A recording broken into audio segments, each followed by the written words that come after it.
Hello, my name is Blake. Welcome. I have a list of books here that I want to read by the end of the year. And I feel like I use the end of the year oftentimes as kind of like a rollover period where I read all of the books that I wanted to read earlier in the year that I just didn't get to. A lot of these are new releases or books that I had pre-ordered or that are on hold for at the library, and I've just been waiting for a lot of these for a while. So I think I have about 15 books to talk about, but I will go through these and I have them kind of in categories. And these first couple of books are library holds that I have been waiting for and I will be getting by the end of the year. And the first one I have is The Book of Doors, and I actually got this one on the library app today.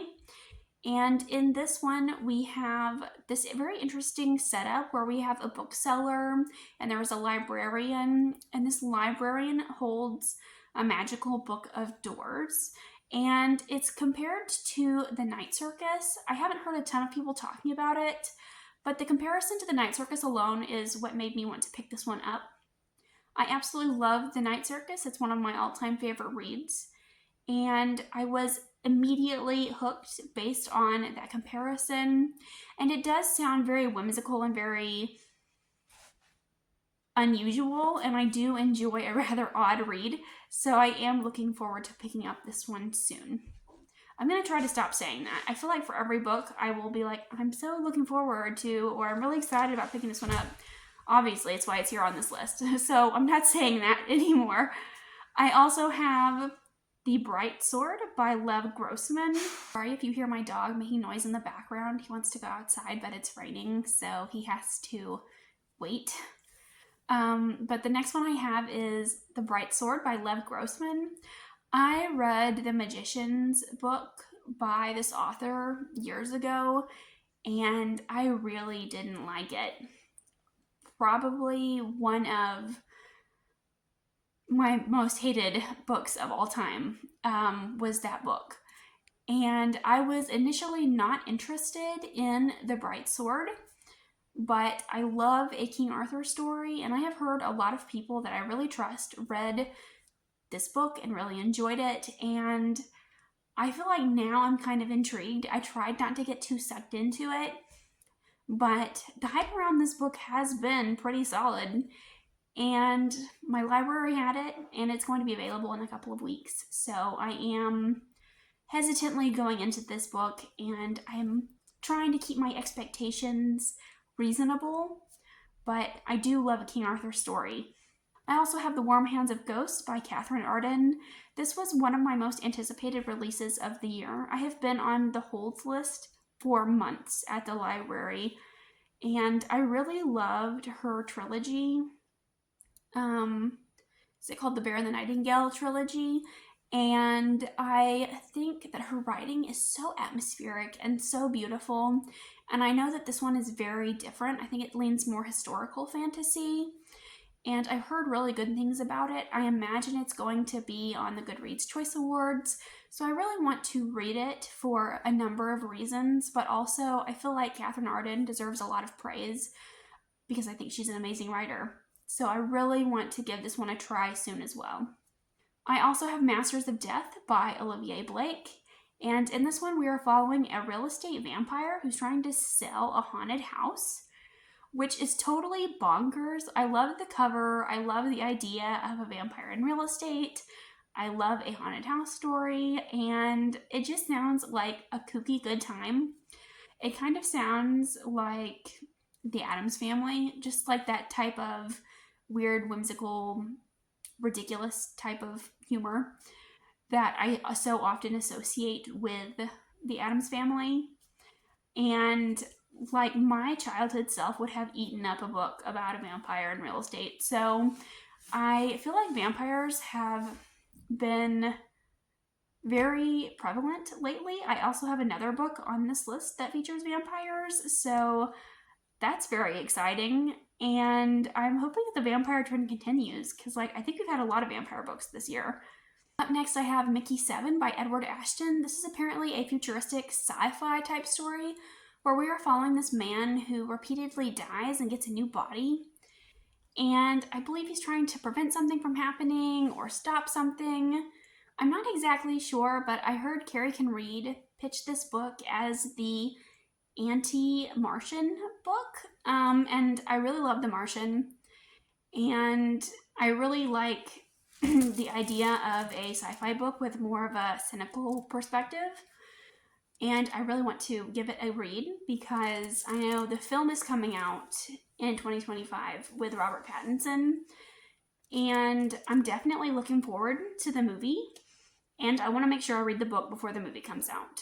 Now, to some books that I have pre-ordered. The first one I want to talk about is The Great Library of Tomorrow. I don't know very much about this one. I just heard Elliot Brooks talking about it the other day.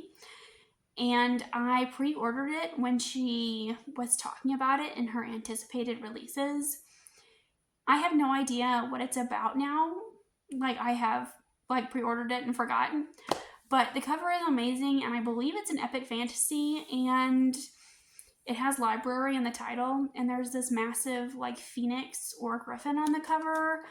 So I'm very intrigued by that. I love the art, and I remember when I read the synopsis, I was really into it, but I can't remember what that was. So I'm gonna move on to the next one, and I'm so sorry that I forgot. But I have A Song to Drown Rivers, and this is a fantasy romance, I want to say. It's based in Chinese mythology, and I've heard a lot of people say that it's incredibly sad. I heard a lot of people say that it was very emotional, and I love an emotional book. I want to read a good cry-worthy story, so I'm hoping that this one fits the bill. Also, it's really beautiful. My sister gifted this one to me, and I'm really glad I have it. I'm hoping that I really like it. But fantasy romance has been very hit or miss for me in recent years, and especially this year, it's definitely been a big miss, unfortunately. But I do have a couple of fantasy romance on this list, and I'm hoping that they are good. I'm hoping that one of these will be the one that I really love. And I also have Bloodguard by C.C. Robinson. And the reason why I picked this one up is because the main character is a man, actually. Our main perspective that we are following is a male character. And I don't think I've ever read a fantasy romance with a male lead. We get male POVs sometime, from the love interest, but I don't think I've ever seen the male character take front and center. And he is a gladiator. It says, enter the arena, seize 2 weapons, now try to survive. And that's really all the tagline says. And I know from the summary that it is going to be a fantasy romance. And this is not coming up well. It's a very pretty cover. I don't own very many white books. And yeah. So this was definitely on my pre-order list as soon as I heard about it. I have always wanted to read a fantasy romance with the perspective of a male character as the prominent storyteller. I also have Immortal Dark by Tigist Gama. Tigist Germa. I think I'm saying that wrong. But this is a dark academia book with vampires. Once again, we have had quite a few vampire releases this year, and I am stoked about it. Again, this is a very beautiful book, but I believe that we are following this woman whose sister died. So she goes to this academy where there are vampires, and she discovers some things about the school and uncovers some kind of plot. But I feel like that's most dark academia novels. So either way, I've heard good things about this one. I am hoping that this one will be my cup of tea. I've heard it's quite dark, that there are a lot of trigger warnings. I also have Blood Over Brighthaven by M.L. Wong, and this is by the same author that wrote Sword of Kaigen. I have not read Sword of Kaigen, and honestly I wasn't sure that I wanted to, but I saw this book coming out and I was immediately intrigued. I know that this was originally published by the author, and then it was picked up by a publishing company. And we are following a woman who is the first female ever to be at a school of mages, and she uncovers a conspiracy. And it's a standalone dark fantasy. So I'm hoping that if any of the books here land for me, I think it's going to be this one. I think this one is possibly going to be a favorite because I have heard that this author writes really well and that she writes really good female characters. These next two are books that I've already started that I do want to finish by the end of the year, and that is The Tyrant's Throne by Sebastian de Castell. This is the fourth and final book in the Greatcoat series. I've had mixed feelings about this series, but every book just gets better and better in my opinion, and I'm hoping that this one follows the same pattern. I'm only like 50 pages into it, so I can't speak yet on how much I'm enjoying this one, but I do want to wrap this series up by the end of the year. And I also have The Justice of Kings by Richard Swan. I read about 100 pages of this with a friend as like a buddy read, and we both didn't think it was a very good buddy read book. We weren't having a lot to talk about while we were reading it. I think I made it about 130 pages in, but it's, as with I think a lot of books like this, where we are following a character who's kind of recording the events of their life or the events of someone else. I think that those books just don't give us a lot to discuss. I feel like for this one we just kept saying kind of like the same things, that we were interested in the world, that we wanted to know more, basically the same things over and over again. So we decided to pick a different buddy read, and I need to continue this because it wasn't bad. I wasn't loving it, wasn't hating it. I was just feeling rather lukewarm about it at the time that I picked it up. I know that you're probably like, Blake, where is Wind and Truth? And don't worry, it's here. I have pre-ordered Wind and Truth. I am going to start reading it in December when it gets here, but I am I'm definitely not going to be able to finish this one by the end of the year. I read Stormlight Archive books very slowly, and I like to take my time with them.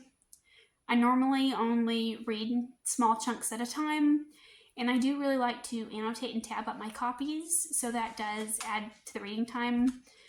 And I'm very much looking forward to it. I'm invested in the hype with the community. I'm thrilled about this release. One of my favorite releases of the year. I'm hoping, I had very mixed feelings about Rhythm of War, and I'm hoping that this one resolves some of the issues that I had. But either way, I'm still really looking forward to that one. It is still here as an anticipated read, just not going to be finishing it this year. Let me know if you are anticipating any reads by the end of the year, or if you have any that you really want to finish by the end of the year, or let me know if you've read any of these, because I would be curious to know your thoughts.